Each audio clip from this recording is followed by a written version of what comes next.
Welcome back to the Sports Source. This segment brought to you by Madisonville Marine. And folks, right now is the time to head to 411 North in Madisonville because they have all kinds of rebates to the end of the month. Skeeter, up to $4,000 back.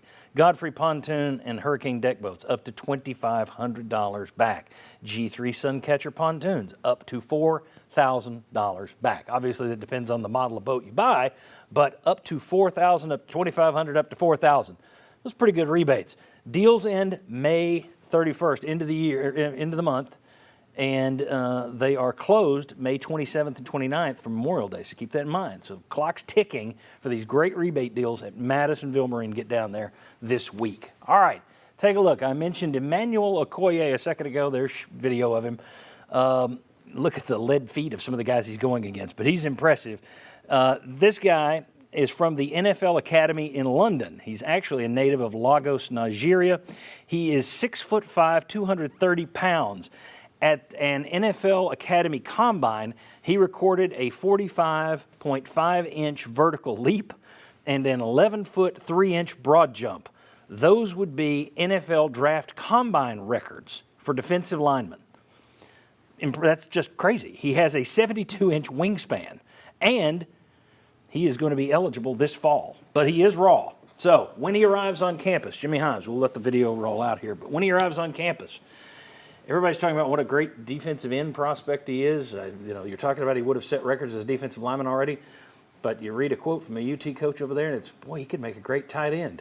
So my question for you is, where would you start him when he arrives on campus? And then we know the coaches know what they're doing, but if you're looking at it, would you try him out on defense first or offense first? Defense. I think he could have a greater impact on defense. In Tennessee's system at tight end, it can get complicated. He hasn't played that much football, right? So you're going to ask a tight end to learn to read defenses and to block and catch and do those things. I think it's easier to play defensive end when you just say, go get the quarterback for the most part. So especially if you just use them in certain packages. Yes. Go get the quarterback. So I'm saying defensive end. Now, as he matures, maybe you take a look at tight end. But right off the bat, I think the easiest position for him to have an impact is defensive end. I think that's a great point. I was just sitting there thinking, where's your greatest need right now? You can coach up offense. If you get an unbelievable talent like this and your back end's not great in the secondary and you need a pass rush, I would be starting him there without thinking about it. Josh, what would you do?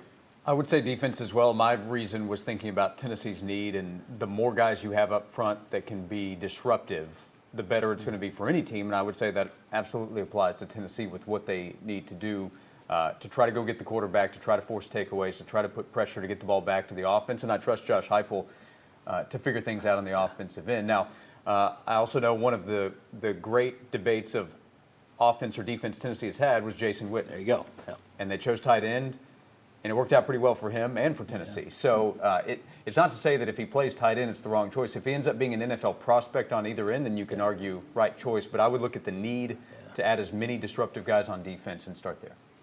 Guys, what do you think? I would go defensive end as well, but I can understand the temptation to go tight end. It's an offensive game, and you look at guys that are so impossible to cover at tight end. Brock Bowers at Georgia. If you have the athleticism, the mismatches with Josh Heupel is so good at. You could be a difference maker on offense. The blocking would be the hesitation for offense, like Jimmy was referencing, and just learning what to do. But I would still start him at defensive end. But I understand how it would be tempting for Heupel.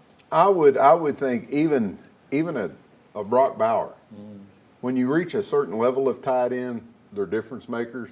But even if he's a good tight end, I don't think they make as much a difference as a really good defensive end. So I think you can find good, solid tight ends. I'd go defense. I'd be really slow to even take a look at him in offense. I would teach him defense all day long. You also have a really good tight end coming in Ethan Davis, which helps. So. Yeah, agreed. To me, it just is a question of need, and defensively, you just need 2 or 3 plays a game where you can make a stop.